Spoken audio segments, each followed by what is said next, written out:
கார்த்திகை மாதத்தை ஹரிஹர மாதம் அப்படின்னு சொல்லுவாங்க. அவ்வளவு சிறப்பு மிகுந்த பெருமாளுக்கு ரொம்பவே உகந்ததான இந்த கார்த்திகை மாதத்தில் இந்த ஒரு செடியை வீட்டில் வைத்து பார்த்தாலே போதும், மகாலட்சுமி திருவேங்கடவனின் ஆசிர்வாதம் முழுமையாக கிடைக்கும் அப்படிங்கிறத பற்றி இந்த பதிவில் நம்ம தெரிஞ்சுக்கலாம். வணக்கம். நம்ம இறையொளி திருவருள் சார்பாக உங்கள் எல்லாருக்குமே அன்பான வணக்கங்க. அற்புதம் மிகுந்த கார்த்திகை மாதம் சிவபெருமானை வழிபாடு செய்வதற்கும் பெருமாளை வழிபாடு செய்வதற்கும் உகந்த மாதமாகவே சொல்லப்பட்டிருக்கு.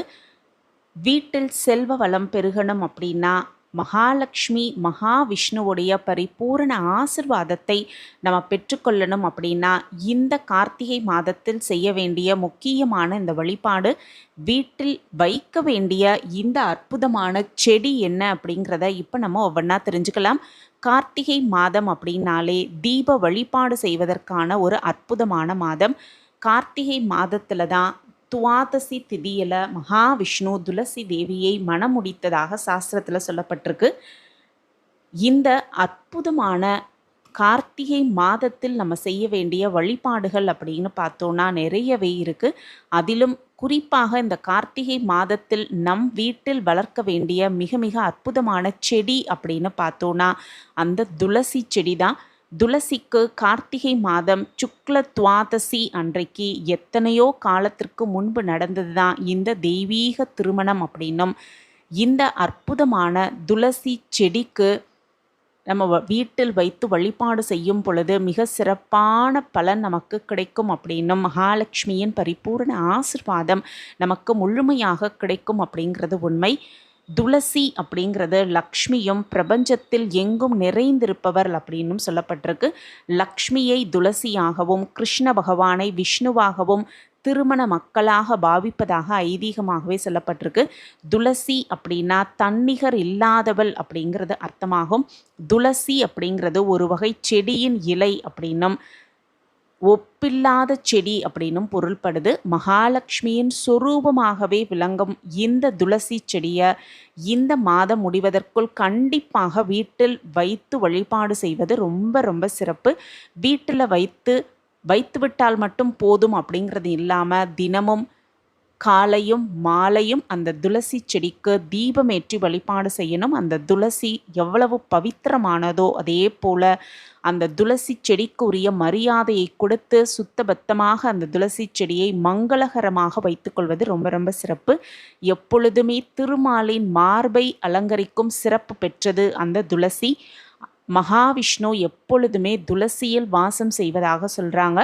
மகாலட்சுமியோட அருளும் துளசியின் மகாலட்சுமியின் திருவேங்கடவனின் அருளும் நமக்கு முழுவதுமாக கிடைக்கணும் அப்படின்னா மகாவிஷ்ணுக்கு உரிய இந்த கார்த்திகை மாதத்தில் அந்த துளசி செடியை கட்டாயமாக வீட்டில் வைத்து வளர்ப்பது சிறப்பு.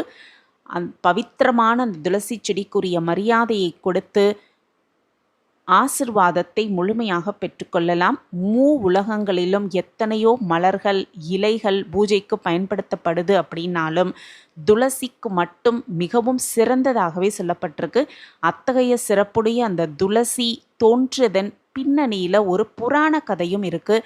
அந்த கதை என்ன அப்படிங்கிறதையும் நம்ம முதல்ல தெரிஞ்சுக்கலாம். மனு வம்சத்தை சேர்ந்த தர்மவத்சவன் அப்படிங்கிற அரசனுடைய மனைவி மாதவி கர்ப்பம் தரித்தாள் அப்படின்னும், அழகான ஒரு பெண் குழந்தையை பெற்றெடுத்தாள் அப்படிங்கிறதும் கதை.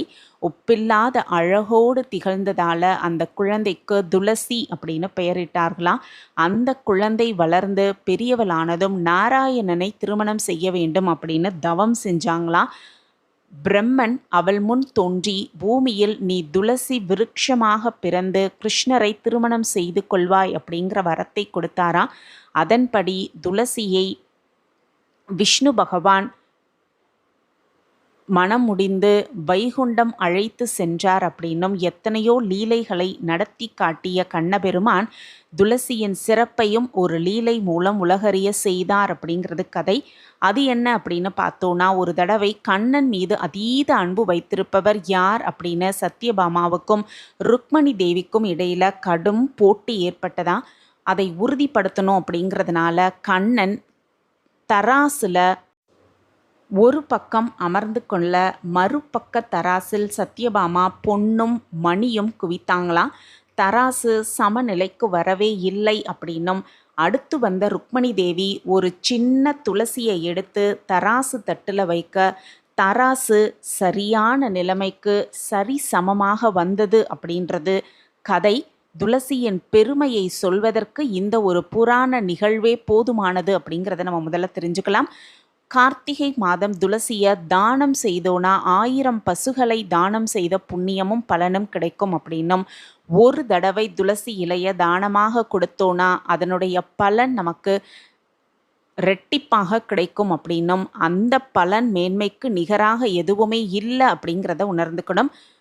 அந்த துளசி செடியை, பவித்திரமான அந்த துளசி செடியை நம் வீட்டில் இந்த கார்த்திகை மாதத்தில் வளர்த்து அதற்குரிய பெருமையையும் அதற்குரிய மகத்துவத்தையும் புரிந்துக்கிட்டு நம்ம அதை வளர்த்து அதற்குரிய முக்கியத்துவத்தை கொடுத்து நம்ம வழிபாடு செய்யும் பொழுது மிக சிறப்பான பலன் நமக்கு 100% கிடைக்கும். துளசியின் வேர்ல தேவர்களும் தேவதைகளும் வாசம் செய்கிறார்கள் அப்படின்னும், அதனால் துளசியை வீட்டில் தாராளமாக வளர்க்கலாம். வீட்டு மாடத்தில் வைத்திருக்கும் அந்த துளசி செடி எவ்வளவு பவித்திரமானது அப்படின்னு புரிஞ்சுக்கிட்டு அந்த துளசி செடியை தெய்வமாக கருதி சுமங்கலி பெண்கள் தினமும் வழிபாடு செய்ய வேண்டும் அப்படின்னும், துளசி செடிக்கு தினமும் காலை மாலை 2 நேரமும் பூஜை நடத்த வேண்டும் அப்படின்னும், கார்த்திகை மாதம் பௌர்ணமி தினத்தன்று துளசி அவதரித்ததாக புராணங்களில் சொல்லப்பட்டிருக்கு. கார்த்திகை பௌர்ணமி தினத்தன்று துளசி மாடத்திற்கு சிறப்பு பூஜைகள் நடத்து வழிபாடு செய்தோனா நம்ம நினைத்த காரியங்கள் அனைத்தும் நடக்கும் அப்படின்னும், எந்த அளவிற்கு அந்த துளசி செடியை நம்ம வழிபாடு செய்கிறோமோ அந்த அளவிற்கு மகாலட்சுமி கடாட்சம் எப்பொழுதுமே நிறைந்திருக்கும் அப்படிங்கிறது காலம் காலமாக நம்பி வரும் நம்பிக்கை. பவித்திரமான அந்த துளசியில் ஏராளமான நன்மைகள் இருக்குது அப்படின்னு புரிஞ்சுக்கிட்டு இந்த கார்த்திகை மாதம் முடிவதற்குள் கண்டிப்பாக துளசி செடியை வீட்டில் வைத்து, அது மட்டுமல்ல தேவைப்படுபவர்களுக்கு அதை தானமாக கொடுத்து அவங்க வீட்டிலும் அதை வளர்க்க சொல்லி வழிபாடு செய்ய சொல்லி நம் வீட்டிலும் அந்த வழிபாடை செய்து மகாலட்சுமியின் பரிபூர்ண ஆசிர்வாதத்தை முழுமையாக பெற்றுக்கொள்ளலாம். சகல சௌபாக்கியத்தோடு வளமாகவும் நலமாகவும் வாழலாம். அதே போல அசுத்தமாக இருக்கும் பொழுது துளசி செடி பக்கமே போகவே கூடாது அப்படிங்கிறது சாஸ்திரம்.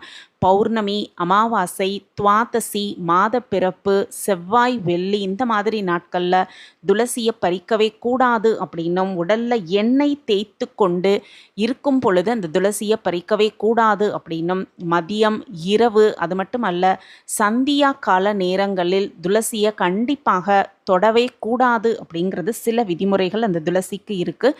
இதையெல்லாம் தெரிந்து கொண்டு பவித்திரமான அந்த துளசியை வீட்டில் வளர்த்து மகாலட்சுமியின் பரிபூரண ஆசிர்வாதத்தை முழுமையாக பெற்றுக்கொள்ளலாம். இந்த பதிவு உங்களுக்கு பயனுள்ள பதிவாக இருக்கும் அப்படின்னு நான் நம்புகிறேன். நம்ம சேனலில் நீங்கள் ரொம்ப ரொம்ப ஆதரவு கொடுத்துக்கிட்டு வரீங்க. எனக்கு ரொம்ப ரொம்ப சந்தோஷம்.